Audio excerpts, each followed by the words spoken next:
Dans un coin reculé du monde, où la jungle dense rencontre les eaux mystérieuses de l'océan, vivait un gorille nommé Tano.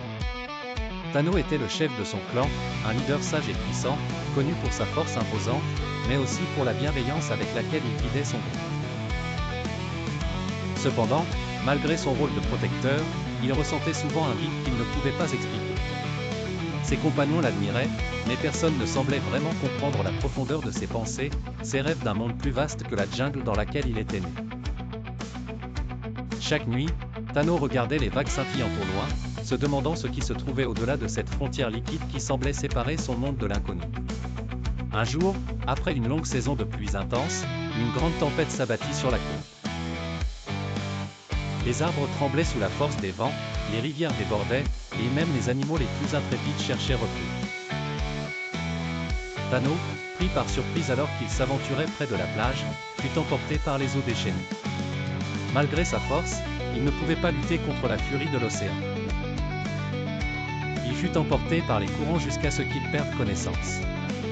Lorsqu'il se réveilla, Tano se trouvait sur une petite île au milieu de nulle part. L'île était minuscule, entourée de récifs coralliens éclatants de couleurs et de vie, mais totalement isolée. Loin de sa jungle, des siens, Tano se sentit plus seul que jamais. Il avait survécu, mais à quel prix? Comment pourrait-il jamais retourner chez lui? Alors qu'il errait sur la plage, abattu, il aperçut une ombre dans l'eau. Il se tourna brusquement, pensant d'abord à une menace. Mais ce n'était pas un prédateur ordinaire. C'était un requin. Un grand requin au regard perçant, mais étrangement calme. Le requin s'appelait Kai, et contrairement à ce que l'on pouvait penser, Kai n'était pas un tueur sans âme. Kai avait aussi son propre passé de solitude. Ayant grandi dans les profondeurs de l'océan, Kai avait toujours été solitaire. Il était un prédateur redouté, évité même par les autres créatures marines. Mais Kai, comme Tano, rêvait de quelque chose de plus. Chaque jour, il parcourait les vastes étendues océaniques à la recherche d'un sens à sa vie. Lorsque Kai aperçut Tano pour la première fois, il fut tout aussi surpris que le gorille. Jamais il n'avait vu une créature terrestre aussi massive et puissante. Intrigué, il se mit à nager près de la plage, sans jamais s'approcher trop près, comme pour dire « je te vois, mais je ne te ferai pas de mal ». Tano, méfiant au début, resta sur ses gardes. Mais au fil des jours, quelque chose d'étrange se produisit.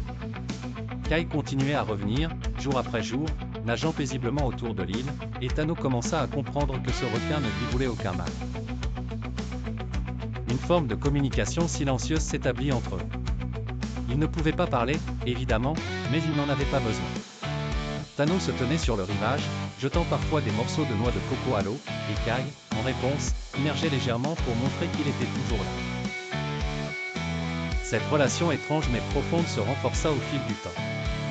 Un jour, une menace surgit des profondeurs sous la forme d'un groupe de chasseurs venus capturer des requins pour leurs ailerons. Kai se retrouva pris dans leur filet. Tano, voyant son ami en danger, entra immédiatement en action. Il plongea dans l'eau, malgré sa peur instinctive de l'océan, et avec une force impressionnante, il arracha les filets, libérant Kai des griffes des chasseurs. Cet acte de courage scella leur amitié pour toujours. Pour la première fois, Kai, le grand requin solitaire, se sentit compris.